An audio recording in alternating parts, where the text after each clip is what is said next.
Meeting number 2025-010213WS. We'd like to remind everyone to please silence your mobile devices. To help with sound quality, please make sure to speak clearly and directly into your microphone, and mute your microphone when you're not speaking. If anyone is having trouble hearing at any point during the meeting, please raise your hand and someone will bring you an audio assistance device. Thank you. City Clerk Kavanaugh, would you please call the roll? Commissioner Rydell? Here. Commissioner Wasserman? Here. Commissioner Brody? Here. Vice Mayor Raley? Here. Mayor Welch? Here. City Manager Rose? Here. City Attorney Pyburn? Here. Will you please rise and we'll have the Pledge of Allegiance.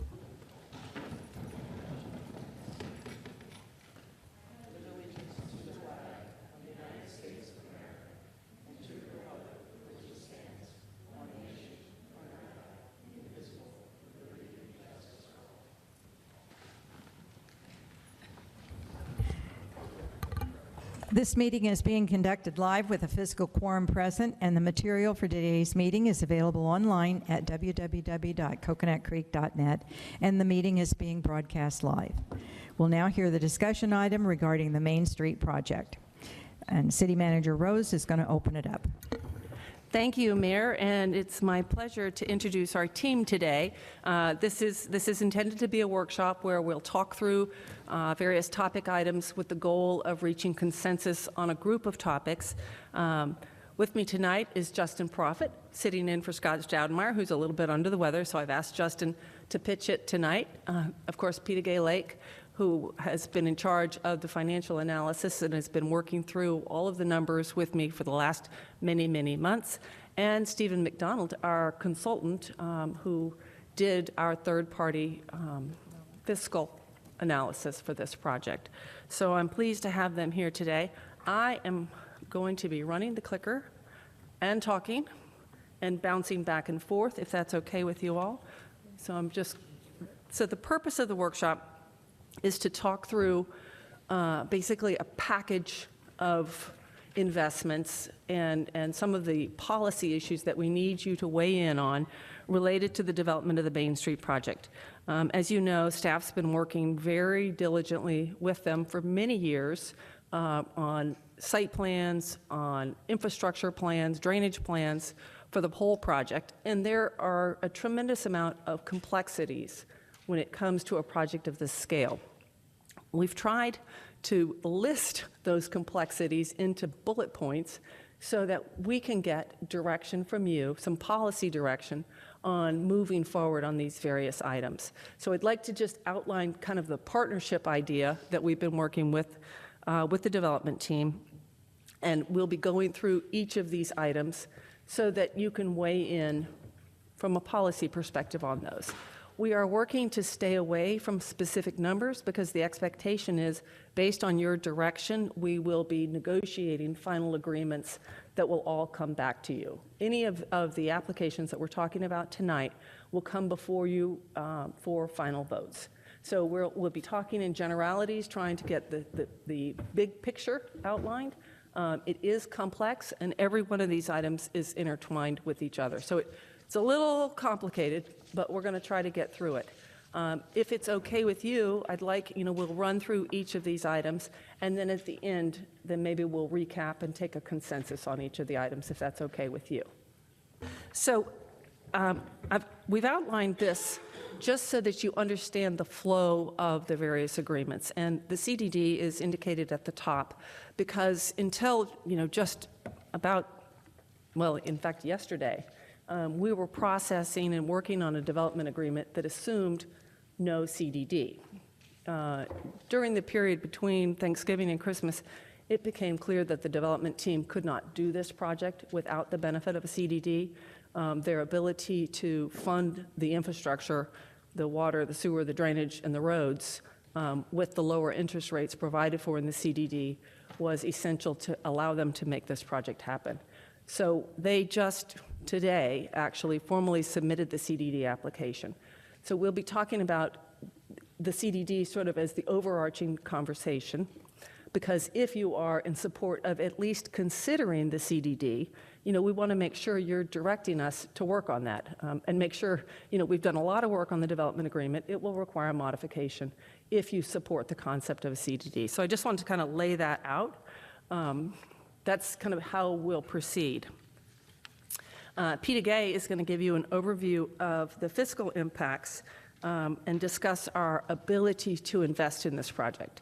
When we were working on the budget last year, we budgeted for infrastructure that the city needed to invest in the Main Street area, and a portion of some of the other utilities that we needed to support the fire station. We did not budget for all of the potential in Main Street. And one of the things that we'll be talking about is working with the CDD and the development team, our ability to get the whole project done. And when I say the whole project done, really that means adding the parking garage, getting the park done. So we'll get to those items. So with that, I'd like to turn to Peter Gay and let her give you an overview of the financial analysis. All right.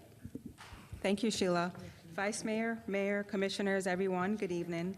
As Sheila mentioned earlier, the proposed Main Street development presents a significant opportunity for Coconut Creek, offering the potential for increased revenues, the realization of our downtown vision, and the creation of a vibrant sense of place at the city's core.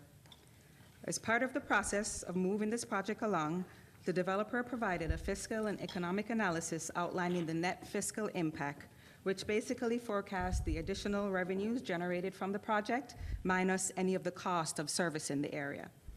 To ensure a comprehensive understanding, we conducted our own internal economic analysis, which generated noticeable differences. Given those differences, we engaged an independent economist, Mr. Stephen McDonnell, who's here with us tonight, to perform a more in-depth and comprehensive fiscal and economic analysis, which will assist us in making well-informed decisions for the future for the city. The analysis focused heavily on the net fiscal benefit to the city, utilizing financial data from our fiscal year 23 financial report, which is our most recent audited financial. So we went with that report just because it has been audited, its actual numbers, and the auditors have looked at that. It also incorporated our previous millage rate of 6.4463 compared to our current rate right now, which is 6.8988. So basically, by doing that, this allows us to capture the incremental revenue from the change in that millage rate to help fund major upcoming capital projects, including our fire station and the police department renovations. And more importantly, it positions us to reduce the millage rate in the future as the Main Street development is incorporated on the tax roll. Additionally, Mr. McDonnell's findings offered valuable insight into potential funding gaps for specific uses and the possible advantages of establishing a community development district in the Main Street area. I'd like to emphasize that while Mr. McDonnell conducted a high-level review of the multifamily funding gap analysis provided by the development team, the responsibility of any funding gaps ultimately falls on the developer. Our focus today remains on the fiscal and economic impact analysis, which will highlight the revenues that we will get from the project, less any cost that the city will incur, as well as the potential public benefit of this project and what it could bring for the city. Lastly, Mr. McDonnell also gauged the use of community development districts with a particular focus on its widespread use in Broward County. So with that, I'd like to introduce Stephen, and he will go over the findings of his analysis. Thank you. And let me clarify, Stephen, which slide are you starting? Is this the slide you're starting on? I will start on projected financial. The one before this one. Yeah. One before it? Yes. I apologize. There you go. Thank you. Thank you. Thank you, Peter Gay. Mayor, Vice Mayor, members of the Commission, I really appreciate the opportunity to be here tonight and discuss my analysis. I also, before I give you just a little bit of background of me, all you know is my name, I do want to thank staff during this assignment. Staff has been very helpful, very informative in working through this analysis, as well as I had conversations with the developer's consultants, and one, the individual that did the fiscal and economic impact, as well as the real estate advisors. But basically, as just a very quick background for me, I've been an economist for about 35 years, mostly in Florida, although I do have a practice that's nationally. My emphasis over that 35 years has been in public sector economics. My clients aren't solely public sector. I do probably 50-50 between private clients and public clients, but a lot of my topics are generally about the public sector. And I was very involved, honestly, as a young consultant, even though I've already aged myself. I'm very involved as a young consultant in the 90s with CDDs, doing some of the very first CDDs. I mean, the CDD legislation was 10 years before that, but very actively doing a lot of CDDs all up and down the state. So very familiar with that mechanism. Also, just as reference, I'm a certified economist from Implan and a certified appraiser that specializes in utility systems. This, just to capsulize the scope, these are very common questions that I get really in my business life and my practice being a consultant. One, what are the fiscal impacts? Somebody wants to do something, for me as the public sector, what is my impact? That's a very common question. What are economic development opportunities? It's always another very common question.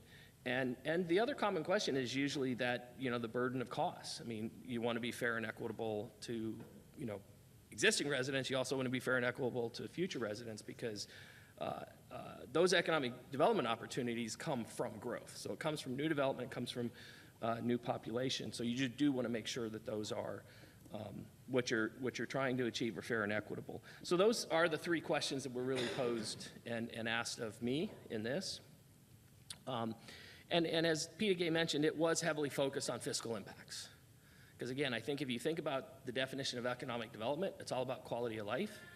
But in order to get that quality of life that most communities want, you have to have growth. But it has to be sustainable growth, and it has to be supported by the fiscal resources that you have. If you don't have fiscal resources, it's not going to work. So my analysis was focused on that fiscal economic impacts. Again, while they're common answers, they're not always, or I'm sorry, common questions. You don't always get the same answer, but this is a common answer I do get, is that the market value from the potential growth of developing all of these acres is going to be very significant for the city. It has the potential of increasing your taxable value base by 8.3% alone just from the development of this 200 acres. It also has the impact of increasing other revenues, and that's one of the things I'm going to talk about in terms of my methodology is when most consultants try to focus on fiscal impacts, they only look at the ad valorem, right? Because ad valorem is one of the most obvious. It's one of the main sources of funding, government in Florida, and it's also the one you actually have to touch a lot with your millage rate, and it's the one that's going to affect everybody in the community. So it's always the focus. But I want to emphasize that you're also going to miss if you don't think about all the other revenue sources that you guys engage with. For example, state shared revenue. It's purely a per capita method, right? So the city getting more population growth will get more of a share whether or not more sales tax are actually even collected within the city limits. So something like that, state shared revenues, is a valuable revenue source that you must make sure you think about as you get through this. But then all those other activities, whether they're charges for services for parks and recreation or fines. I don't know if you dig into your statement of activities and you look at your public safety, there's this lump of charges for services which are basically fines. Not that I encourage it, but you are going to have residents that get speeding tickets, that get traffic tickets, get parking tickets, and that is all revenues. Those are all revenues, and you need to think about those things. So you will have an increase in those other revenue sources, as well as I think one of the most important aspects of economic development, as I mentioned, that quality of life is standard of living, is the job creation and the revenue growth that's going to come out of businesses and the opportunity for a lot of different types of housing, including workforce. You know, the more housing you have, the more opportunities you're going to have for different levels of price points. And the job creation is maybe one that misses, because there's actually two forms of an employee. There's an employee that lives in a household, that's household employment, and so you have, you know, so many of your residents that are employed. Then there's establishment employment, and that's employment at the place of work, and they are two different things. But just by definition, all those jobs are going to be created throughout the entire construction phases of the development of the 200 acres, plus all the jobs that are going to get created in those commercial environments. They're going to be an establishment employment for the city, and that is part of that economic development that most jurisdictions look for. In terms of the next slide, in terms of the methodology, just to kind of not get too much into the details and the weeds, just to talk about what I do. And I think my approach and my method is different. It was different than the consultant for the developer, but consistent. Different but consistent, which is always a good thing. I will say that my approach is comprehensive. As I mentioned, I don't ignore any cost, and I don't ignore any revenues.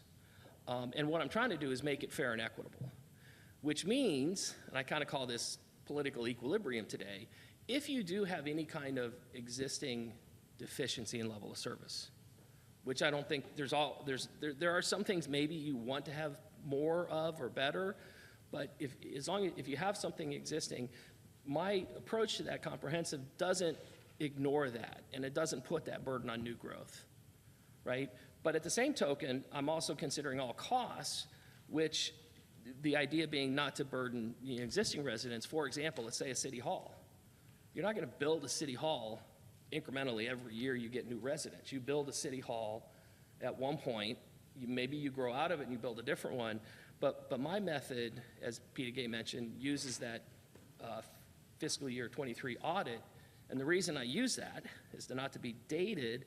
It's because that process of the government, the statement of activities, the accounting that has to go into that statement of activities, it's taking government and presenting it as a business.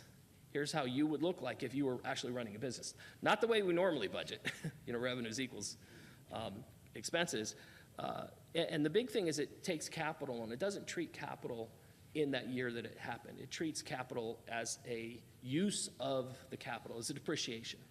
So in that example of that city hall, and I don't know how new or old this city hall is, but let's say the city hall was built 25 years ago.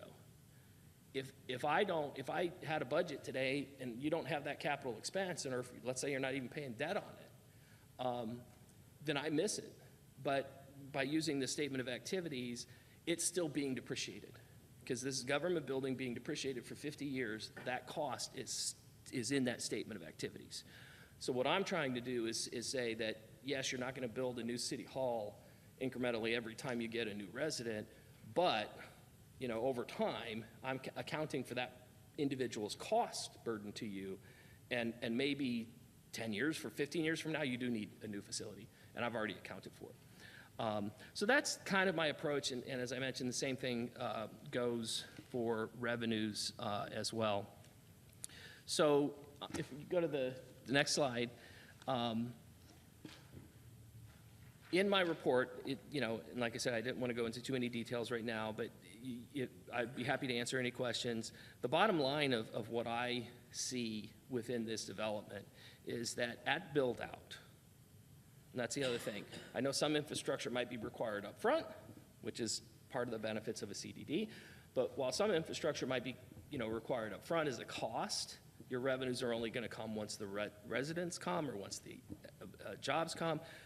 So I focus on build-out because I know that there's going to be some years in which you have to catch up. But at build-out, it's my expectation that the revenues from the MainStreet project would be expected to generate 2 to 2.5 million incremental fiscal benefit for the city.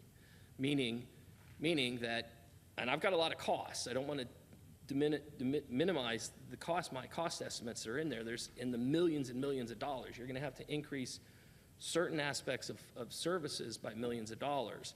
But when you offset that by revenues, it's going to generate an additional 2 to 2.5 for the city. And so over the long term, if you think about that over a 30-year period, that amount could represent a $60 million to $75 million surplus for the city over the next 30 years. And in terms of then, as Peter Gay mentioned, our ability to do that, I think if I would have said, hey, this is going to be a cost to you, to the city, and it was going to be a significant cost, you may not even want to go in and consider some of those other aspects, like is this an opportunity for economic development and how may a CDD play its role. This allowed us to kind of step back and say, we think it's positive, very confident it's positive, so how do those other elements fit in? And the development does present, very uniquely I think in this area, does present an opportunity to create place, contiguous, 200 acres, and it's going to deliver the benefits in terms of fiscal. And I think the CDD they're very widespread in South Florida. Even it's interesting to me as an economist. I've been doing this, as I said, for 35 years. Broward County is the only county in which virtually every single person lives in a city, resides in a city. So you have that layer of government, and the reason I say that's interesting to me is because you go to a place like Orange County. It has a couple little cities, but 80% of the population is the counties in the county. In the county, I didn't want to call them. It's the county's responsibility to serve them. So this is just an interesting environment in which you're getting those extra levels of service that are being provided to residents. And I think the CDDs, as widespread as they are in South Florida, have the opportunity to, to create and allow you to get development like this that would probably not otherwise happen. Thank you, Peter Gay. I know, just for the record, we need to talk a little bit about the risks of this type of 30-year projection, so I think Peter Gay is going to just hit on those very quickly. Thank you. Thank you, Stephen. So I'll conclude with the projected financial impact section by presenting an overview of all the potential risk and unforeseen impacts that we should be mindful of. First of all, we have to monitor market fluctuations and potential risk for economic downturns. The real estate market does play a crucial role in our city's financial health, and property values directly influence tax revenues, which fund essential services. So when markets fluctuate, or we have any kind of decline in property values or slow development, then that can also affect our revenue stream. So we just have to be conscious of that. We also have to look at any future legislative changes that comes with their own set of consequences, including any kind of property tax reform that can also affect the revenues that are generated from this project. We also have to consider unexpected service demands and unforeseen strain on our infrastructure. While we have fully vetted the need and cost for additional service demands and infrastructure needs as a result of the MainStreet Project with this analysis that we did, we just have to be aware of any kind of downturns and population changes that we have to plan for. And lastly, we have to continue to plan for the future. As we are all aware, the MainStreet development is the single largest remaining development for Coconut Creek. And as such, one key consideration for the future is our city's shift from new developments to redevelopment. So that shift impacts revenue projections and requires new planning approaches to maintain a sustainable financial model. So as the City Manager's Office and the Sustainable Development and Finance Departments move forward, we'll be finalizing a request for proposals in the future to develop an economic redevelopment strategy and a comprehensive long-term financial analysis for the city. This will provide the needed information to determine the financial future of Coconut Creek and will allow us to develop a long-term financial plan and provide for the opportunity to potentially reduce the millage rate for the city in the future while ensuring the community well-being and the future resilience of Coconut Creek. So with that, Stephen and I are here to answer any questions from the Commission regarding the fiscal and the economic analysis. If the Commission has any questions, we could take those now. Or if you'd like, we can run through the presentation. The way we've created this presentation is a series of 7 items that I think staff needs specific direction on from a policy perspective. If you'd like, I can run through those items, and Justin and I can bounce back and forth on those. And then we've got them summarized at the end, so that, because I think some of the discussion is going to be intertwined, one concept with the other. So if that works for you, I'll go ahead and proceed with that. Okay, so bringing you back to the concept of the CDD. So these are all the topics that we're going to talk about, and they are interrelated, and I will try to be fairly quick because I know that we're going to need to have some discussion related to each of them. But the first item that we're seeking input on and consensus is, as we've talked about, is the idea of processing a community development application. Over a year ago, there was a presentation, sort of an educational forum. I know Ginger Wald was here. We talked about CDDs. As I mentioned, we had a little bit of a panic period between Thanksgiving and Christmas, where we got to brass tacks about the need for a CDD and the need for a CDD to actually make this project work. At that time, the staff really evaluated some of the benefits and some of the reasons why we think it is something that you should consider. There are pros and cons to a CDD, but it certainly does buy down the cost of installing the infrastructure, and it might make it possible in this instance.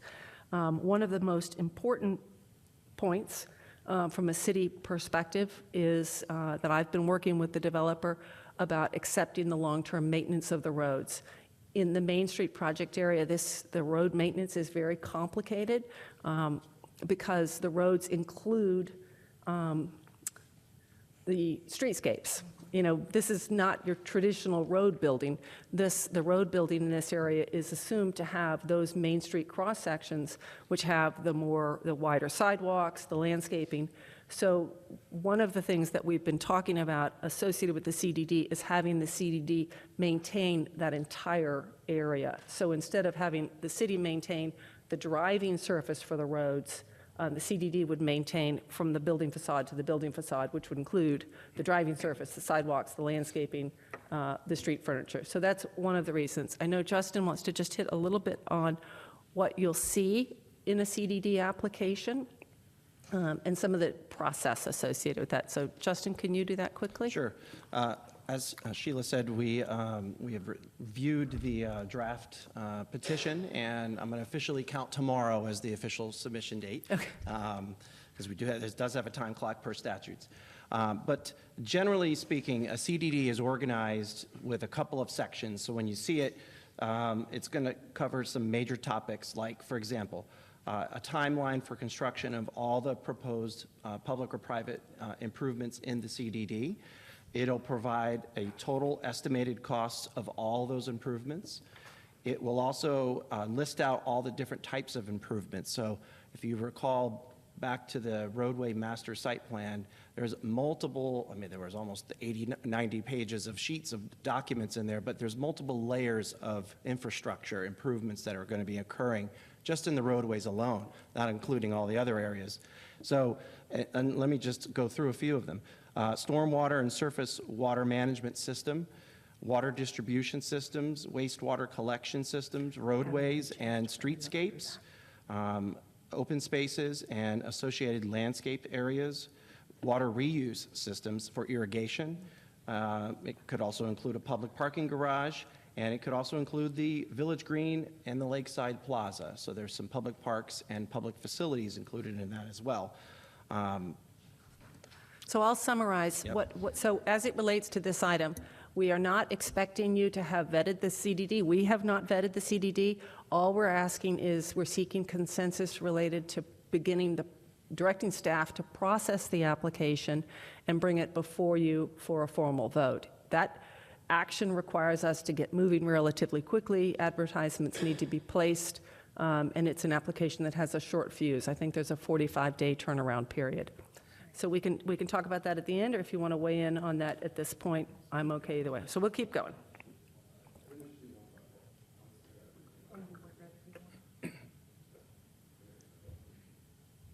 Oh, I'm so sorry. Commissioner Rydell.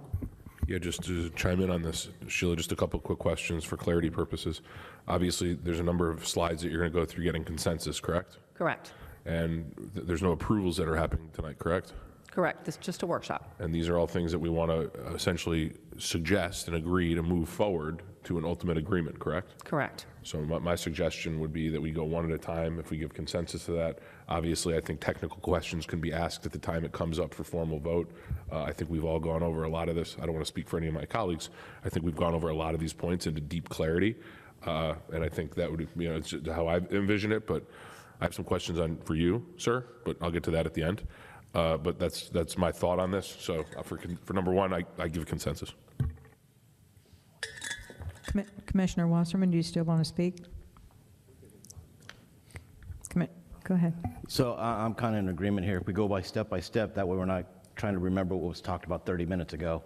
If we just do them step by step and CDD being the first one to get the ball moving, then I think that we should just kind of, as we go down the list, I'm game give with that. consent and move on. Otherwise, we'll be here all night talking about stuff that happened 30 minutes ago. I have consensus. Commissioner Wasserman?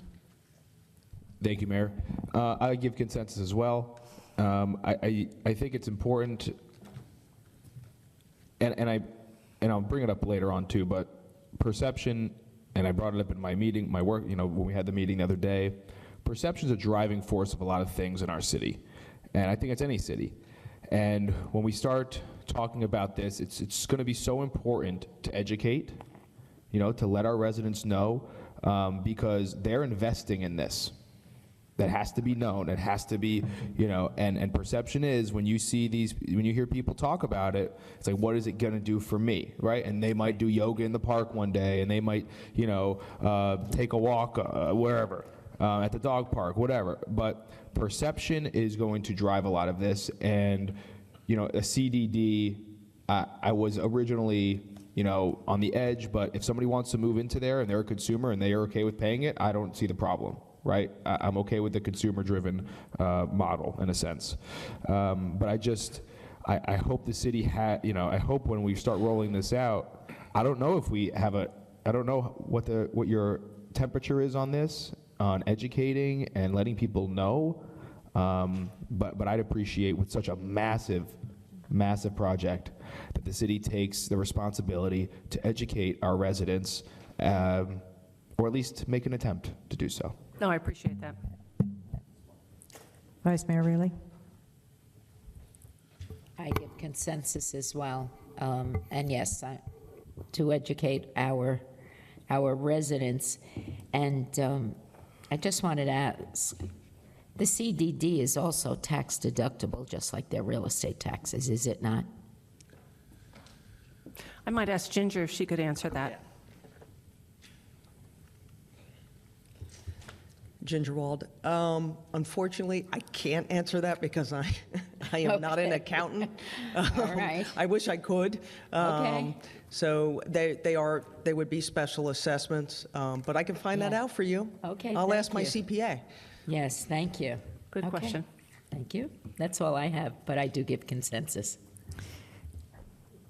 I was reluctant earlier on to the concept, but to your point, Commissioner Wasserman, education is everything.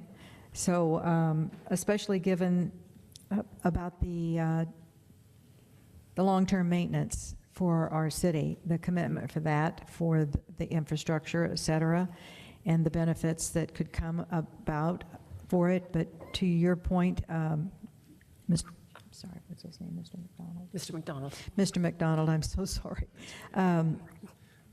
We do have to keep in mind that it isn't just the current residents that would be living there, but the future residents. So not to ever, and I know in our city we do that. We are very mindful of those that live here and that will be our future residents. So I think we'll keep our eye on the CDD as it's passed on to us once it comes under the scope of all of these wonderful staff, and I am anxious to see how it comes out because this is an opportunity to get the majority of what we in the city want and to move this project forward with the set of developers. Thank you, Mayor. Thank you. So moving on to item number 2, and I think we're all very excited about the Central Green. very excited. You've seen the site plan for this. You've seen the renderings for this. The park dedication was an obligation of the developer, but the actual development of the park was a city obligation. We have detailed cost estimates for the park, but we do still need to work through some of the engineering details, some of the materials, just to make sure our Public Works Department is comfortable with it. So what and again, this is a fairly complicated deal where everything is woven together. When we get to discussing Cullum Road, I'm going to explain to you our horse trading idea, because we do have funds available for Cullum Road. So for the purposes of the park, we're seeking consensus to move the Village Green forward, have it included within the boundary of the CDD, and negotiating through the developer agreement or some other agreement a cost share for the construction of the park. We have had conversations with the developer. They are willing to take this on, but the city would be responsible for funding a portion of it. The developer would also be responsible for funding a portion of it. So that's kind of where we are. And it might be appropriate if we talk about item number 2 and item number 3. Item number 3, and then we can go back and forth, is the construction of a parking structure. And you see this far off in the distance, this concept of a parking structure. When we developed our budget last year, we funded our portion of the park construction and some of the infrastructure, but we didn't even touch the idea of funding the parking garage. We thought at the time, because we were stretching to make sure we could fund the fire and the public safety remodel, that this is something in the future. We feel like working with the developer, we have the ability to fund this. It would be through an agreement with the developer where we would, via an interlocal agreement, pay the developer back. But including this land where the parking garage could go and the park into the CDD allows us to maximize our exposure to the lower interest rate. It gets it done, which is an important thing in our world. Gets it done in the time frame that the developer's eager to have it done and the city's eager to have it done. And it allows us to pay it back over a period of time. So that's why items 2 and 3 are a little bit intertwined, because both of them impact the boundaries of the CDD. Both of them relate to working with the developer as our contractor. So as it relates to the park, we're very close to having construction plans. As it relates to the parking garage, the consensus we're looking for is to have staff develop a criteria package, a construction criteria package that details exactly what we expect to be built, negotiating with the developer what the actual price of that will be beforehand, working with you to make sure that's consistent with your vision, and then moving forward with it as an agreement. It's a criteria package, which is a more detailed, for instance, if we were doing a design build, we would outline the criteria. And it's really important because we don't want to be in a fight with the developer 2 years from now about what the garage looks like. So this is your direction to us to work out those details now, knowing that ultimately we'll have to cost it out with the developer. Did that make sense? Commissioner Rydell. Thank you. I do believe items 2 and 3 are tied together, candidly. I think if you're supporting one, you got to be supportive of both of them. Really, I just want to say this to my colleagues. I was always shocked that this wasn't included in everything we've done for 4 years. I've said it at other workshops. Thank God we're here, that this is going to be a part of it, because this is a necessary part of it, because this is the benefit citywide.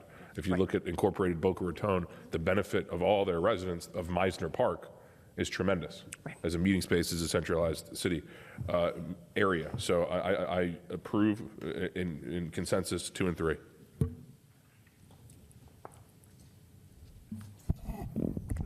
Commissioner Wasserman. I agree. A consensus as well for both. I know we spoke about, but there's just so many nuances to it, and it's overwhelming, to say the least. We have a responsibility not to represent the developer, but to represent the residents. And it's just, the consensus given. I'll leave it at that, and I'll move along. Commissioner Brody? Yeah, I'm going to go ahead and give consensus on moving these forward. Vice Mayor Raley? Absolutely consensus. And likewise, and I like the idea that our staff is going to create the package so that we ensure that we have all of those standard designs that were created so long ago and of just to- benefit to our residents, because this is the part that we've been lauding and applauding about this whole project, is the public space, you know, and selling that and for purchase items. I mean, to me, these are the two main drivers for what has made it amenable to the residents. So, yes, I definitely give consensus. And just a point of clarification, our expectation is that the city will pay the developer back through an interlocal agreement. It will not be part of the assessments in the CDD. So our property will still be our property, we'll still maintain it. It'll just be an agreement with the developer for us to pay them back through that process. And to your point, Madam Rose, those agreements are going to be coming before us at a later time that are going to be negotiated between the parties, correct? Yes. Thank you. No assessments. And now we're really getting to the complicated stuff. So consensus item number 4, and I would say, you know, this is sometimes where, you know, knowing the rules and figuring out how to work with the county system is very valuable to our city. We were fortunate to be awarded surtax dollars for the construction of Cullum Road. And this is kind of interesting because Cullum Road, for the most part, is a construction obligation of the developer. But you know, where we have an opportunity to get funds from somebody else to pay for something, we took it. The development team certainly helped us working on the design. So for the most part, Cullum Road is their responsibility. However, portions of Cullum Road fall under the city's obligation. So, and the funding for Cullum Road comes from Broward County in 2028 and is subject to their interlocal agreement. So it is complicated, but our request is to have a consensus to move forward with negotiating the interlocal agreement with Broward County so that we have the CDD acting as the contractor for Cullum Road. The city upfronts the funds, so we actually would pay the contractor in a drawdown system, and in 2028, we would seek reimbursement from Broward County. This will all be negotiated in this interlocal agreement. It is complex, but the great news is that the funds that we are getting from the surtax are being used to fund our responsibility for the most part associated with the park. So a little bit of horse trading, but it's not a little bit of balancing the budget, but we think it is doable. We have been working with the county on this, and it is a complicated interlocal agreement, but we are comfortable that they will approve it. So we will be seeking consensus to negotiate the cost share and a project-specific ILA for Cullum Road with Broward County that has the CDD as the contractor. That's our hope. Commissioner Wasserman? Thank you, Mayor. Madam Rose, you mentioned the words seek reimbursement. Is there a percentage of not getting reimbursement? So the way the surtax dollars, we would have it wrapped into the interlocal agreement as to how and when we get reimbursed. We won't take their money if they don't agree to reimburse us. They allow cities to do this. They provide for it. It'll happen. It's not as easy. For instance, we may have to submit records of all of the construction draws as justification for the reimbursement, which is typical. So we'll have to maintain all those records during that time frame. But there is a chance that we upfront the costs and not get reimbursed. Is that correct? That is not correct. Okay. We will not enter into an agreement unless the county provides for a mechanism for reimbursement, and we will be fully aware of what the conditions are and the records that we need to maintain. Okay, thank you. And I give consensus. Can I just ask a question before you go? So just piggybacking on that, Sheila, or City Manager Rose, sorry. It's okay. Sorry, I just lost my train of thought. The records will be with the contractor, but it will be a part of the ILA that we have access to all those records so that when we go to seek reimbursement, that will all be available. They'll all be available. Okay, just to make sure on Commissioner Wasserman. And Vice we Mayor do Brent. this, this with our other surtax projects. The only difference is what, with our current surtax projects, we get reimbursement as the project is going along. So in this instance, we will be funding the project. It will benefit the developer because we will be upfronting the funds, carrying the project for the 2 years. Okay. And then we will submit the reimbursement package and we'll get the reimbursement. Okay. Vice Mayor Raley. Sorry. No worries. Is there a cap on the reimbursement? So our grant amount, and I think this is the correct number, is $6.371 million from Broward County. So that is our expectation of the cap. If we find for some reason the cost estimates are higher when we get the contract, the county does open the door a crack for us to negotiate that, but that's the expected cap. Thank you. I give consensus as well. Commissioner Rydell. Thank you. I just have a technical question for Peter Gay. How do we carry it on a balance sheet? How is it logged for the purposes of the 2-year budget cycle? So we would actually put it in a receivable account, and we'd account for it there. It only would be an issue if we didn't have enough cash to upfront it, which we do. So we would upfront it, it would be recorded off the budget as a receivable, and then... Oh, and actually, there's a tax benefit to that if we're recording it as a receivable, candidly, right? Oh, look at that, consensus given. All righty. Likewise. We're off to the races. All right. Okay. So now, we've been talking even in our last workshop about the land swap and the land swap agreement, and, part of our ability to make this project happen. Oh, sorry. Oh, I'm so sorry, Commissioner Brody. Redheaded stepchild, you see it all, right? Well, you didn't buzz. You didn't. I give consensus. You didn't, okay.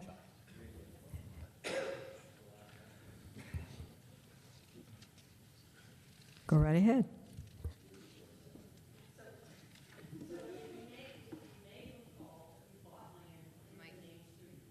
You may recall that we bought land in the MainStreet Project area for the purposes of having being a party to the development.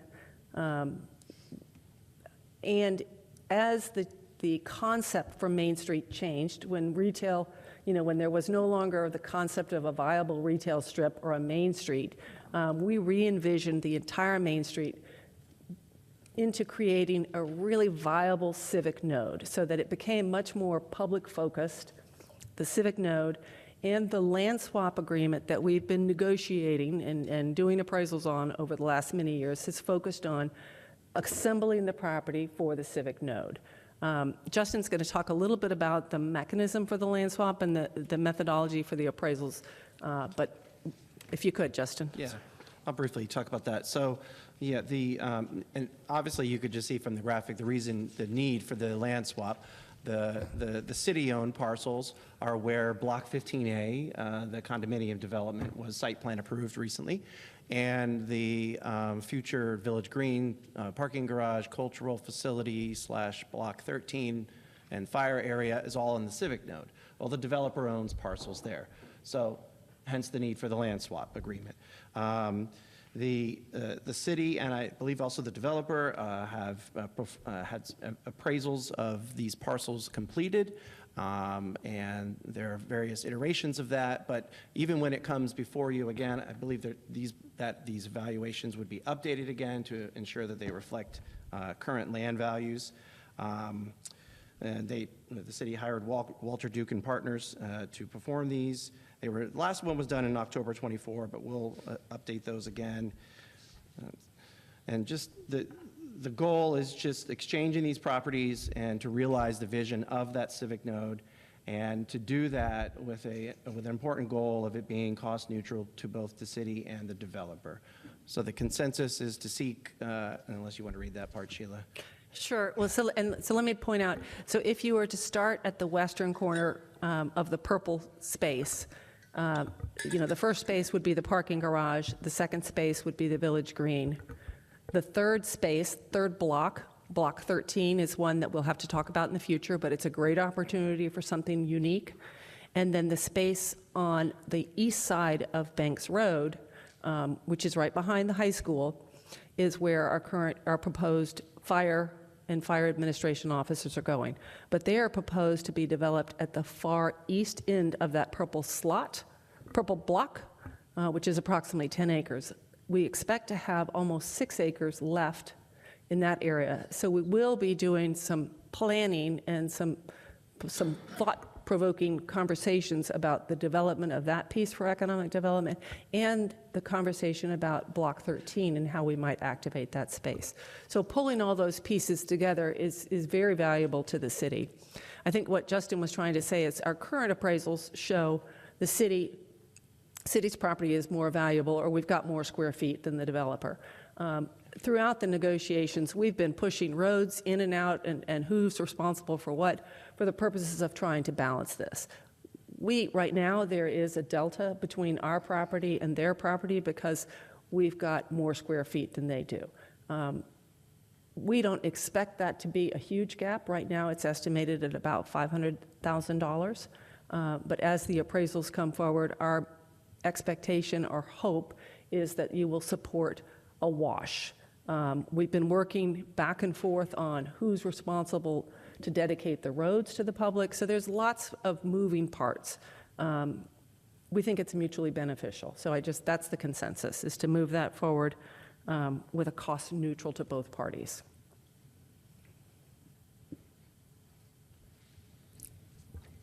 Vice Mayor Riley. Throwing this out there, from the very beginning, I wanted to support a new fire and police station over on Main Street. Is there a possibility of a substation for the police in that area? Is that feasible? We looked at one point we had a substation in the promenade. We can certainly look at it. Okay, thank you. Commissioner Rydell. Well, we may have more square footage. They have better position. Right. So a wash seems logical to me. I give consensus to item number 5. Consensus. Commissioner Wasserman. Commissioner Brody. Consensus, thank you. Vice Mayor Riley. Consensus. That was a very valid point, Commissioner Rydell, because of the frontage. It's extremely valuable, as is it all. I just want to get a clarification, Sheila. You said on the parcel where the fire administration is going is to the very east end of? Correct, to the far east end. Interesting. Okay. Consensus. Thank you. Concession item number 6.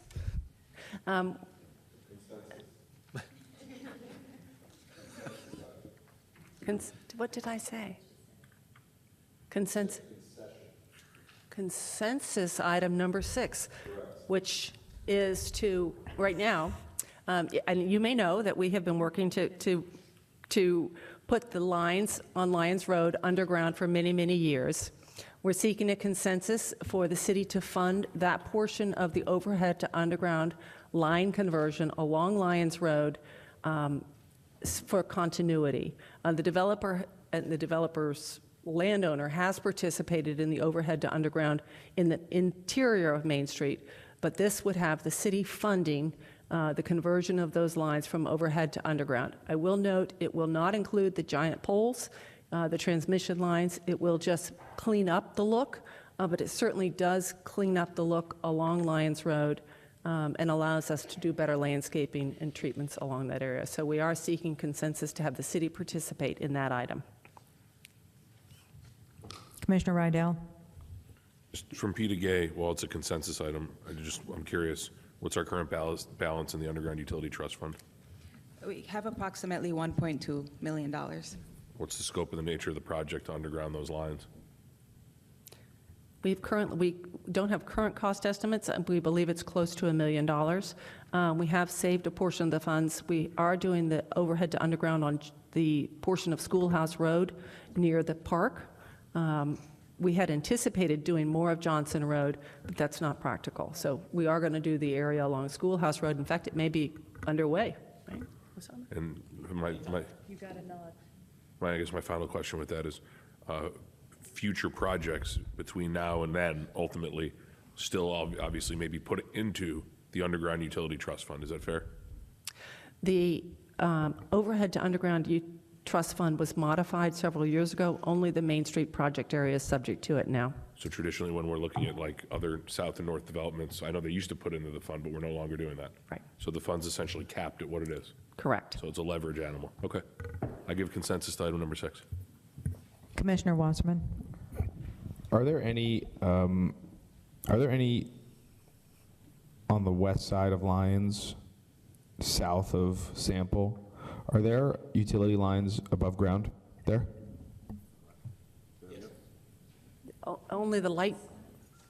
Go ahead, Osama, please come On up. the west side of Lyons, going south on Lyons, just south of Sample, are there lines there? Yes, there are lines, there are distribution and transmission, they're both, the bigger one and the smaller one, together. Okay. So my only thing here is, we have residents.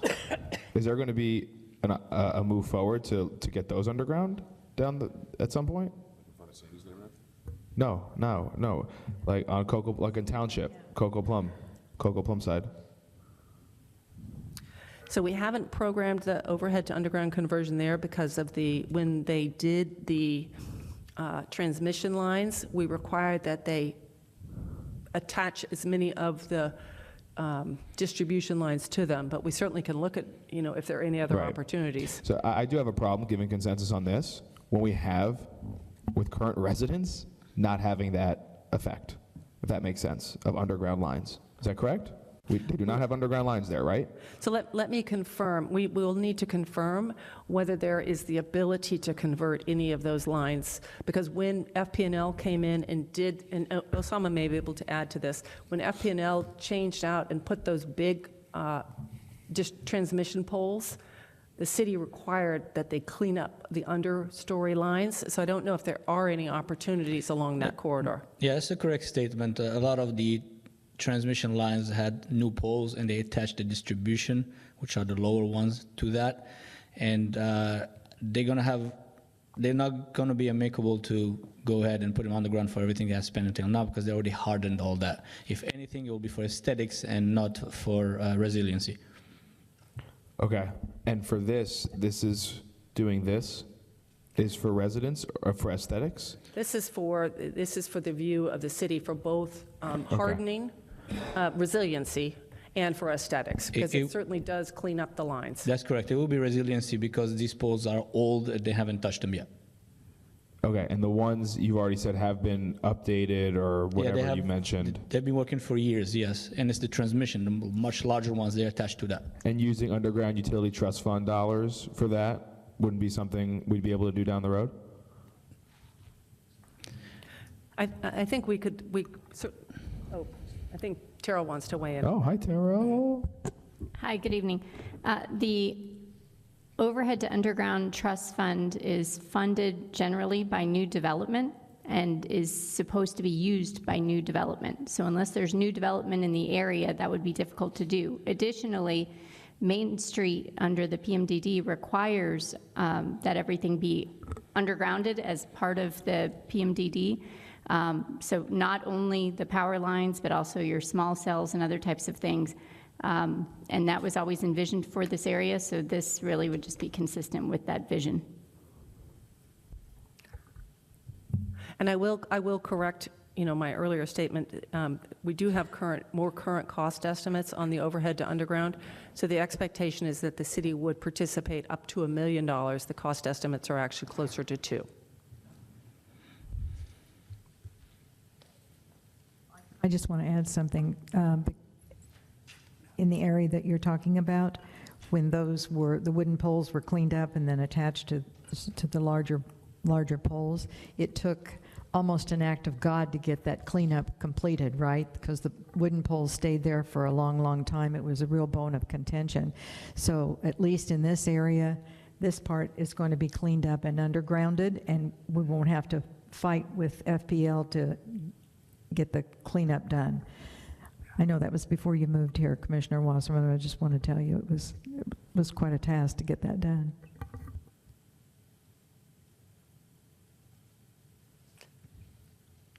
So do we have a consensus? Consensus. Consensus. Excuse me. Consensus. All right. Now,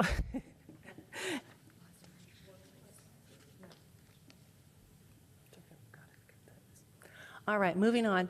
And this is something we've been talking about for a long time, and that's the ability for the city to invest and support the development of workforce housing in the Main Street Project area.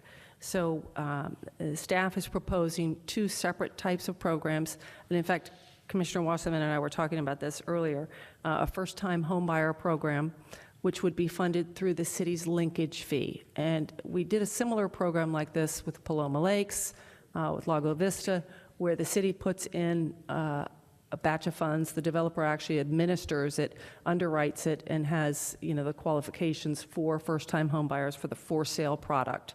And so that's a program that we already have in place. We do expect that the city would be contributing more than the developer because we do want to incentivize the purchase assistance program in this area. And the second program would be workforce housing for the rental units. This is a unique situation that we've been working on. There are two large blocks, Blocks 4 and Block 10, that are slated to be rental projects. This would provide for the city effectively buying down the cost of up to 15% of the units in those complexes, buying them down in the traditional sense. You know, some of the county programs offer $50,000 where we would buy down the cost of the unit up front, and the developer would be required to manage that unit as a workforce housing unit for 30 years. It would be deed restricted. There are programs available that we can model, but the consensus item would be to have us move forward to develop how we'll pay for that, you know, where the funds will come from, how we'll be able to reimburse, how we'll be able to fund that incentive program, and we'll establish the formal guidelines to bring back to you. Commissioner Wasserman. No, so this is great, and it's something that I've talked about for a while, and I'm very happy we're doing it. I remember talking to Scott about it, and he said there were some cool things that we could do to assist people. I think when I was learning, more about the city and the Main Street, and when I was campaigning, a couple of years ago, one of the things was Main Street was going to be a place where you live, you work, you play, right? And that's something I know that this whole Main Street has changed and evolved over many, many, many years, but that's something that I think can still be a part of the original mantra of this area. And when I think of the housing program, I want to encourage, whether it's police, fire, teachers, first responders, public servant, whatever it might be, that they are a part of this program. And I know we've spoke about it. I think discrediting somebody from buying in a brand new property because they already own, let's say, a condo or a townhouse, I don't think is right to limit them. And in fact, I looked at that. The trust fund was established, and it does provide for first-time home buyers. We have some flexibility in the definition of the program, but it does, the funds that were deposited into that trust fund do specify first-time home buyer. We have more flexibility in development of the rental program, which would buy down the cost of the units, of the rental units. I'm not saying that we can't, I'm just saying that the way the program was established and the funds deposited, it does say workforce housing First time, sorry. Right. It says first-time home So buyer. I'm willing to give consensus on this, of course. It's And we'll something. research it. But I'd like the city to do more research on that. Yes. Because like I said, I think it's important for us to stick to that mantra. And, I think it's great when our police live in our city, our firemen live in our city, our teachers live in our city, even though some teachers might not want to live in close to their students, but whatever, it's preference. I think it's really important. And as we're building this out, it would be nice to encourage that live, play, work in Coconut Creek. Thank you. Commissioner Brody? I just want to add that there should be a conversation about a cap. These are 2,360 units, and I can see this running away a little bit. I would definitely like to see a ceiling on what we do here, rather than saying carte blanche to anybody and everybody that wants to go buy it. We get it. People want to buy houses, but we're not funding everybody's personal thing, and we got to be careful that the taxpayers' money is carefully distributed and cautiously and measured. Excellent point, and the expectation with workforce housing is it would not exceed, I believe, 140% of the average median income. So there would be income qualifications. All of these programs are, we have experience in administering them. The development team also has experience in administering them, but there would be, financial caps on who could live there, depending on their family size. All right, and with that being said, I give consensus. So look forward to it. Commissioner Rydell? Yeah, I understand why we have first-time homebuyer assistance programs. It's, just allowing people to, move up the American dream. I support it. I'd like to see that Coconut Creek based.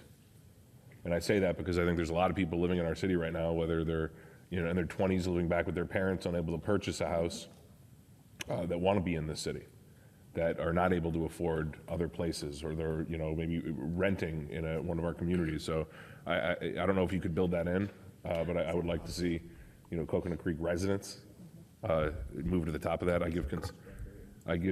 understand it's a program development, and I guess we're at 20,000 feet. We got a little in the weeds, but I give consensus to item number 7. Vice Mayor Riley? Thank you. From my notes here, I see that the workforce program rental was 15% or 120 units?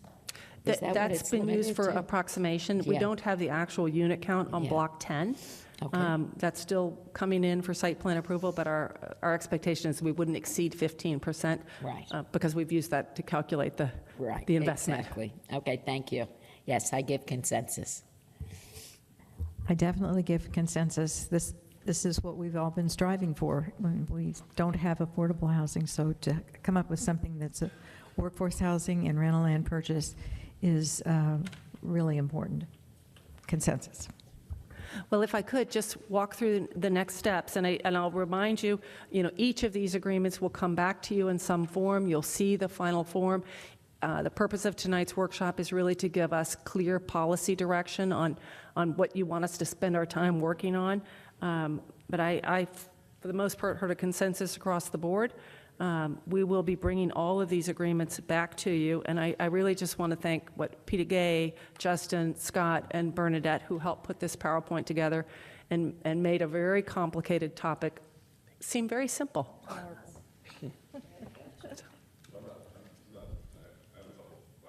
Oh, good. Commissioner Rydell? Questions for the economist.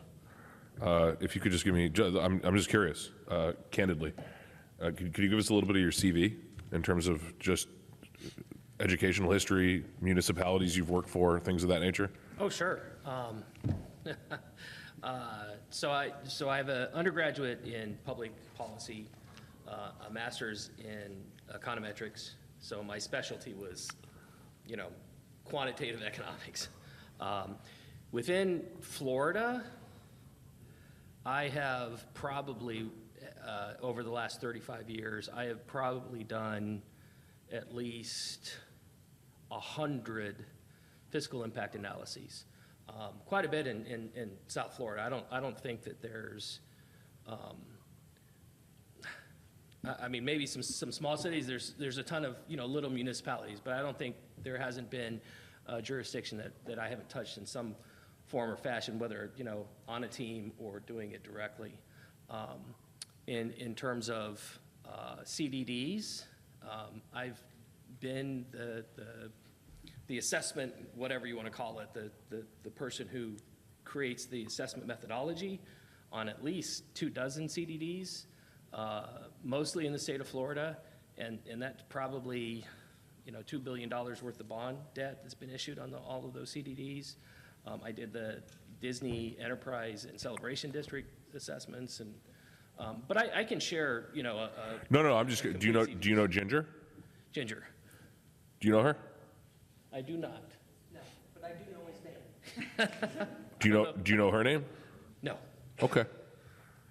All right. I don't want to get into it right now, but I think you presented some potential risks and unforeseen impacts. I think there's another side of that coin as well.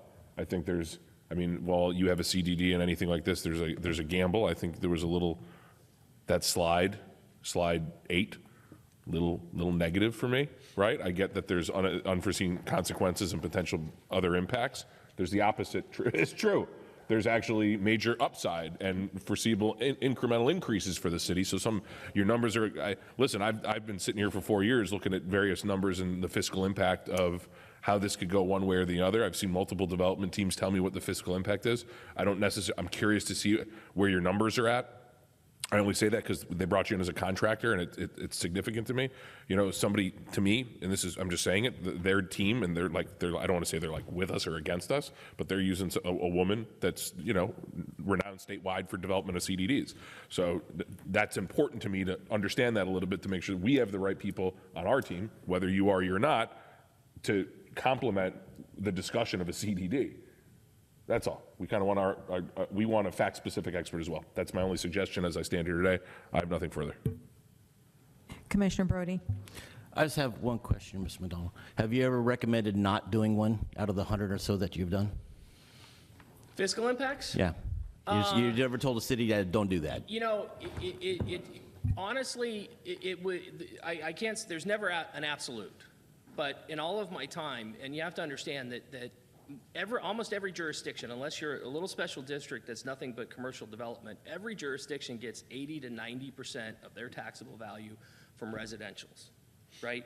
And so every time I've done a fiscal, it's usually a developer wanting to come in, and it's residential, and Florida's Save Our Homes law does a pretty darn good job at really balancing the fair and equity between existing residents and future residents, because the math is fairly simple. If you look in Coconut Creek today, the taxable value per person is $100,000. If you look at my analysis, and I was very conservative relative to what the developer was suggesting, my taxable value is $200,000 per person a day. So from day one, the future residents are already have a taxable value that's twice as great as existing residents. And the reason for that is because the existing residents have already been here. They've already been paying for infrastructure at older cost, right? And that's the whole point of Save Our Homes. I know Peter Gay, someone who's having to finance, probably doesn't like homesteads and all that kind of thing, but the legislature does a pretty good job at making sure future residents pay what they should be paying because of that burden, and not putting it on existing residents. So the answer is, I don't recall one that I haven't recommended that is going to be a positive fiscal impact to a city or a county. You ever been wrong? Pardon? Have you ever been wrong? Well, I'm wrong with everything I estimate, right? Anytime I, it's just my opinion, so I can't. There's always the question is how wrong have you been? Right? Knowing that I'm going to be wrong in everything I say, but I'm pretty darn close to what the actuals turn out to be. And I guess the other problem with that is that's a very difficult question to answer, in the sense that how do you measure being wrong?